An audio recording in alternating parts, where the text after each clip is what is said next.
دیکھتا ہے۔ اے ایمان والو، انہیں اپنا دوست نہ بناؤ، اس لیے کہ یہودی اور عیسائی آپس میں ایک دوسرے کے دوست ہیں۔ اتنا بھی کافی تھا، لیکن اللہ تبارک و تعالی نے معیار ہی بدل دیا اور اتنا بڑا حکم ارشاد فرمایا۔ اس آیہ مقدسہ نے ہر چیز کو اپنے دامن میں سمیٹ کے رکھ دیا۔ یہودی اور عیسائی کو اپنا دوست نہ بناؤ، اس لیے کہ وہ آپس میں ایک دوسرے کے دوست ہیں۔ تو بات اتنی بھی کافی تھی، لیکن فرمایا اللہ تعالیٰ نے وَمَن يَتَوَلَّهُم مِّنكُمْ، جو تم میں سے انہیں اپنا دوست بنائے گا۔ تمہیں منع کر دیا ہے، ہم نے روک دیا ہے کہ دوست بنانا، اور اگر وَمَن يَتَوَلَّهُم مِّنكُمْ، جو تم میں سے، وَمَن يَتَوَلَّهُم مِّنكُمْ، جو بھی تم میں سے انہیں اپنا دوست بنائے گا فَإِنَّهُ مِنْهُمْ، تو وہ انہی میں سے ہے۔ تمہیں بتا دیا ہے کہ دوست یہودی اور عیسائی کو کبھی دوست بنانا، اور اگر بناؤ گے تو پھر تم، اور پھر جو قرآن مجید نے بات اس آیہ مقدسہ کو جو ختم فرمایا تو فرمایا ان اللہ لا یہدی القوم الظالمین، بے شک اللہ ظالموں کی قوم کو ہدایت نہیں دیتا۔ ظلم کرنے والوں کے نصیب میں ہدایت نہیں ہوتی، وہ ظلم کرتے رہتے ہیں اور انہیں سمجھایا جائے تو مانتے بھی نہیں، اس لیے کہ ہدایت ان کا نصیب نہیں ہوتی۔ میرے بھائی، دنیا میں بد نصیب ہے وہ شخص جو غلطی کرتا ہے اور پھر مانتا بھی نہیں، اور دنیا میں کم ظرف ہیں وہ لوگ، کم ظرف جو اپنے ظالم ہونے کے باوجود ظلم پر وضاحتیں پیش کرتے ہیں، اپنی غلطیوں کا اعتراف کرنے کی بجائے ان پر دلیلیں دیتے ہیں، چھوٹے ظرف کے لوگ۔ اللہ تبارک و تعالیٰ نے فرمایا یہودی اور عیسائی کو کبھی دوست نہ بنانا۔ میرے بھائیوں، میرے بزرگوں، میرے دوستوں، ہمارا دین تعصب سے پاک ہے، لیکن تسلب کا حامی ہے۔ تعصب کا مطلب یہ ہوتا ہے کہ کہنا مار دو دوسرے کو، برداشت ہی نہ کرو، اور تسلب کا مطلب یہ ہوتا ہے کہ اپنے دین میں پختہ ہو جاؤ، اپنے دین میں پکے ہو جاؤ۔ اب ہم نا ہر روز نماز کی نیت باندھتے ہیں، اللہ اکبر، سورۃ فاتحہ پڑھتے ہیں، اہدنا الصراط المستقیم صراط الذین انعمت علیہم، اتنی بھی بات بڑی تھی، کافی تھی۔ اے اللہ، ہمیں صراط مستقیم پہ چلا اور ان لوگوں کے رستوں پہ چلانا جن پر تو نے انعام کیا، بڑی بات تھی، مثبت بات ہو گئی، منفی بات کی ضرورت نہ تھی۔ لیکن اللہ تبارک و تعالیٰ نے فرمایا کہ جہاں تم مجھ سے یہ دعا مانگو نا کہ صراط الذین انعمت علیہم، یا اللہ ان لوگوں کے رستوں پہ چلا جن پر تو نے انعام کیا، انبیاء، صلحاء، اتقیاء، صوفیاء، اولیاء، جہاں یہ دعا مانگنی ہے نا، ساتھ ایک اور بات بھی تم نے کرنی ہے۔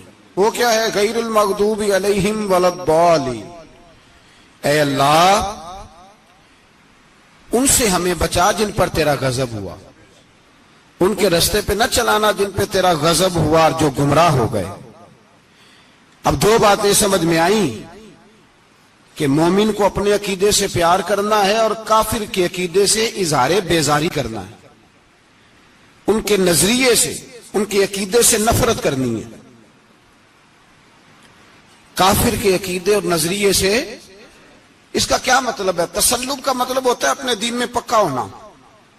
دو تین جملوں میں بات سمجھاتا ہوں، اگر آپ کی سمجھ میں آئی تو بڑا بہتر ہوگا۔ دو تین جملوں میں، تسلب پکا ہونا، اس کا کیا مطلب ہے؟ اس کا مطلب یہ ہے کہ اپنی آنکھوں پر جو تم نے اینک لگانی ہے وہ دین کی اینک لگانی ہے، جو چیز بھی دیکھنی ہے وہ دین کی آنکھ سے دیکھنی ہے، جو کچھ بھی تم نے چاہنا ہے، بڑی بات کر رہا ہوں اگر آپ سمجھے تو، جو بھی تم نے دیکھنا ہے دین کی اینک سے دیکھنا ہے، جو تم نے چاہنا ہے وہ دین کے دل کے ساتھ چاہنا ہے، اور جو تم نے سوچنا ہے وہ دین کے دماغ کے ساتھ سوچنا ہے. اس کا ترجمہ اقبال نے کیا, کہنے لگے قوم مذہب سے ہے, مذہب جو نہیں. قوم کس سے ہے؟ قوم مذہب سے ہے, مذہب جو نہیں. اور فاضل بریلوی کہتے ہیں دہن میں زبان تمہارے لیے اور بدن میں ہے جان تمہارے لیے. ہم آئے یہاں تمہارے لیے تو اٹھیں بھی وہاں تمہارے لیے. اپنی ہر چیز, ہر نقطہ نظر میں پہلے دین, اس کے بعد کوئی اور. کافر کے عقیدے سے ہمارے زمانے میں نا فلسفی, منطقی, ادیب, شاعر, ملنگ, تلنگ, یہ بڑی جماعتیں. کھچڑی ہے, کھچڑی. اب وہ کھچڑی ایک نیا درس دیتی ہے. وہ کھچڑی یہ کہتی ہے کہ یہ سارے اللہ کو پکارتے ہیں, سارے اسی کے نام ہیں. یہ سارے, ہمارے ایک سابق وزیر اعظم نے بھی کہا تھا, ایک نوجوان کی عادت دی ہے گھسی پٹی جماعت نے, وہ بھی یہی کہتے ہیں. ہولی پہ بھی چلے جاؤ, دیوالی پہ بھی چلے جاؤ, ہندوؤں کے مندر میں بھی چلے جاؤ. وہ کہتے ہیں سارے اسی کے نام ہیں. جو بت کو پکار رہا ہے وہ بھی اسی کو ہی پکار رہا ہے, معاذ اللہ. جو رام رام کہہ رہا ہے وہ بھی اصل وہی ہے. وہ بیوقوف ہو. اگر بت کو پکارنے والا بھی کسی نہ کسی رنگ میں اللہ کو ہی پکار رہا تھا, معاذ اللہ, تو پھر نبی پاک صلی اللہ علیہ وسلم کو کیا ضرورت تھی بتوں کا مقابلہ کرنے کی؟ تم نے تو سارا دین ہی مشکوک کر دیا. ہر شے مشکوک ہو گئی. جو بتوں کو پکار رہا ہے وہ بھی اسی کو پکار رہا ہے, جو رام کہہ رہا ہے وہ بھی اسی کو کہہ رہا ہے, جو پتھر پوج رہا ہے وہ بھی. کیا تماشا لگایا ہوا ہے. اللہ تبارک و تعالیٰ تو اتنا غیور ہے, وہ کہتا ہے ان اللہ لا یغفر ان یشرک بہ ویغفر ما دون ذلک لمن یشاء. میں ہر چیز بخش دوں گا, میرے ساتھ کسی کو شریک نہ بنانا, میں اس کی معافی نہیں دوں گا. اللہ کے پیارے پیغمبر حضرت عزیر, جناب عیسیٰ علیہ السلام کو جب لوگوں نے معاذ اللہ خدا کا بیٹا کہا تو رب تبارک و تعالیٰ نے قرآن پاک کی آیتیں نازل فرمائی. اور میں یہ جھوٹ بولتے, یہ ظلم کرتے ہیں اپنی جانوں پر. او بھائی, یہ کھچڑی جو پکا رہے ہیں نا ملنگ لوگ, ادیب لوگ, سارے اسی کے نام ہیں. اس کا ایک ہی نام ہے, لا الہ الا اللہ, لا الہ الا اللہ, لا الہ الا اللہ. اس کے سوا کوئی بھی معبود ہو ہی نہیں سکتا, سوال ہی نہیں. او خدا کے بندے, یہ فلسفہ. اور پھر ہم سیانے بڑے, ہمارے دلوں میں رحمت بڑی ہے, نرمی بڑی ہے. کافر کے حق میں, مشرک کے حق میں, سارے جی اسی کو پکارتے ہیں. تو زیادہ مہربانی کرنے والا ہے یا نبی پاک زیادہ رحمت للعالمین ہے؟ حضور نے تو فرمایا بت کے پجاری سے جہاد ہوگا تلوار کے ساتھ, پنڈت اور جوگی کاٹے جائیں گے تلوار کے ساتھ. جو اللہ تبارک و تعالیٰ کی توحید میں کسی کو شریک کرے گا, مسلمان اس کے خلاف اٹھیں گے. تو کہہ رہا سارے یہ ایک ہیں. تسلب نہیں, دین کی پختگی نہیں. ہمارے ہاں لوگ مسئلہ پوچھتے ہیں, پاکستان میں جو عیسائی رہتے ہیں نا وہ غریب ہیں, پاکستان میں جو عیسائی رہتے ہیں نا وہ, اور جو امریکہ میں رہتے ہیں. پاکستان کے اندر جو لوگ ہیں نا وہ مسئلہ پوچھتے ہیں, کہتے ہیں جی عیسائیوں کے ساتھ کھانا پینا جائز ہے. میں نے کہا امریکہ میں جب رہتے ہو تب کیوں نہیں پوچھتے؟ یہاں تم مسئلہ پوچھتے ہو, پوچھتے ہیں نا لوگ عیسائیوں کے ساتھ کھانا پینا جائز ہے کہ ناجائز, اور وہاں جب تمہیں ضرورت ہوتی ہے پاسپورٹ کی تو عیسائی بی بی سے نکاح کر لیتے ہو. اور پوچھو نا اپنے ملک کے سیاستدانوں سے, پوچھو ان سے کہ تمہارے بچے جو جا کے وہاں روٹیاں کھاتے ہیں تو کون سے ہوٹل ہیں جہاں بالکل جائز تمہارے لیے علیحدہ سے پکتا ہے؟ وہ جو تم نے وہاں رشتہ داریاں کی ہوئی ہیں, تمہارے بچے وہاں رہ رہے ہیں تو وہاں مسئلے نہیں یاد. اگر ایک غریب نالی صاف کرنے والا عیسائی آئے تو اس کے بارے میں فتویٰ ہے کہ اس کے ساتھ روٹی نہیں کھانی, اور ٹرمپ آ جائے تو پھر کوئی مولوی مسئلہ نہیں پوچھتا کہ اس کے ساتھ کھانا جائز ہے کہ ناجائز ہے.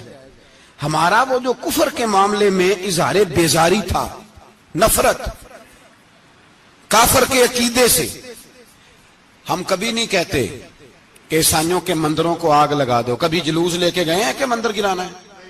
بولے, ان کا گرجا کبھی گرایا ہے؟ ہندو کا مندر مرزئی کی عبادت گاہ اقلیت قرار دے دیا، ٹھیک ہے، جہاں عیسائی علیحدہ سے اپنا کام کر رہے ہیں تم بھی کرو، لیکن ہم ان کے عقیدے کے کبھی بھی حامی نہیں ہو سکتے۔ اگر کہیں کہ عیسائی بھی صحیح کہہ رہا ہے، حضرت مریم کو اللہ کی بیوی کہہ رہا ہے، جناب عیسیٰ کو اللہ کا بیٹا کہہ رہا ہے، اور تو کوئی سارے اسی کے نام ہیں، تو یہ بات تیری درست، اس لیے کہ ہم تو روز کہتے ہیں قل هو اللہ احد اللہ الصمد لم یلد ولم یولد، نہ کسی کا باپ ہے نہ کسی کا بیٹا ہے، ولم یکن لہ کفوا احد، اس کا تو کوئی ہمسر ہی نہیں، اس جیسا دوسرا کوئی ہے ہی نہیں۔ تو بھائی جس عقیدے کا تو اعلان کر رہا ہے، جو آدمی تیرے عقیدے کے خلاف چل رہا ہے، اس کو تو نے صحیح کیسے کہہ دیا؟ یہ کیسے ہو؟ تو میرے بھائی اسلام یہ کہتا ہے کہ اساس، بنیاد، نظریہ، تو اپنے نظریے پہ ناز کرے گا، دوسرے کے نظریے سے اظہار بیزاری کرے گا۔ اور بھائی جاگو اور بس کر دو، جاگ جاؤ۔ اساس، بنیاد، نظریہ اصل ہے، اور اصل پر سمجھوتا ہو سکتا ہو ہی نہیں سکتا۔ بخاری شریف میں ایک حدیث ہے، بات مضبوط کرنے کے لیے عرض کرتا ہوں۔ حضرت یحییٰ ایک تابعی بزرگ ہیں، وہ کہتے ہیں حضرت عبداللہ ابن عمر رضی اللہ تعالیٰ عنہ میرے پاس آئے تو میں نے ان سے کہا حضور ہمارے محلے میں ایک جماعت رہتی ہے مسلمانوں کی، وہ نمازیں بھی پڑھتے ہیں، روزے بھی رکھتے ہیں، زکوٰۃ بھی دیتے ہیں، حج بھی کرتے ہیں، بس تقدیر کو نہیں مانتے، صرف ایک چیز کے انکاری ہیں، تقدیر کے۔ تو کیا حکم ہے؟ تو آپ فرمانے لگے ان سے کہہ دو کہ ہمارا تمہارا کوئی تعلق نہیں، ان سے کہہ دو ہمارا تمہارا کوئی رشتہ نہیں، ہمارا تمہارا کوئی کسی قسم کا رابطہ۔ اور فرمایا ان کو بتا دینا کہ رسول پاک کے صحابی نے فتویٰ دیا ہے جتنی مرضی نمازیں پڑھو، جتنے مرضی روزے رکھو، اور احد پہاڑ کے برابر اگر تمہارا دل کرے تو صدقے کرو، پر تمہارا کوئی عمل اللہ کی بارگاہ میں قبول نہیں جب تک تمہارا عقیدہ صحیح نہیں، جب تک تمہارا نظریہ ٹھیک نہیں، اتنی دیر تک کوئی عمل اللہ کی بارگاہ میں تمہارا قابل قبول نہیں۔ اساس پر، بنیاد پر کوئی سمجھوتا ہو سکتا، بنیادوں پر سمجھوتے نہیں ہوتے بھائی۔ اور ایک ہوتا ہے گناہگار، ایک ہوتا ہے غدار۔ گناہگار اور غدار میں بڑا فرق ہوتا ہے۔ ایک آدمی شراب پیتا ہے، کسی نے اس کو منع کیا تو اس نے کہا یار میری غلطی ہے، آئندہ نہیں پیوں گا، وہ گناہگار ہے۔ ایک نے کہا نہیں پینی چاہیے، وہ کافر ہے۔ ایک نماز نہیں پڑھتا، اس کو کہا پڑھ، بہانے لگاتا ہے، کپڑے نہیں صحیح، رمضان سے شروع کروں گا، کوشش ہے بس، وہ گناہگار ہے۔ ایک کہتا ہے نماز پڑھنی نہیں چاہیے، وہ کافر ہے۔ ایک کے جیب میں پیسے تھے، حج کرنے نہیں گیا، بہت بڑا گناہ کیا۔ ایک کہتا ہے حج کرنا ہی نہیں چاہیے، وہ کافر ہو گیا۔ او بھائی گناہگار اور ہوتا ہے، غدار، دونوں میں فرق ہے۔ اب تو غداریاں ہو رہی ہیں، سر عام حملے ہو رہے ہیں، حکومتوں پر پریشر ہے۔ یورپ ایک منٹ سے پہلے مرزئی کو ویزا دیتا ہے، قادیانی کو ویزا دیتا ہے۔ یہ سپر کافر ہے قادیانی اور مرزئی، اور بڑی ذمہ داری سے کہہ رہا ہوں، یہ کل بھی کافر تھے، آج بھی، کل بھی کافر تھے اور آج بھی، اور قیامت تک۔ اور اگلی بات سن لو، من شکا فی کفر ہی فقد کفر، جو ان کے کفر میں شک کرے وہ بھی کافر ہے۔ سن لو، یہ فتویٰ دے دینا بے شک جس کو مرضی۔ من شکا فی کفر ہی فقد کفر، جس بندے نے مرزئی کے، قادیانی کے کافر ہونے میں شک کیا، وہ بندہ بھی پکا کافر ہے، پیٹا کافر ہے، جس نے ان کے کافر ہونے میں۔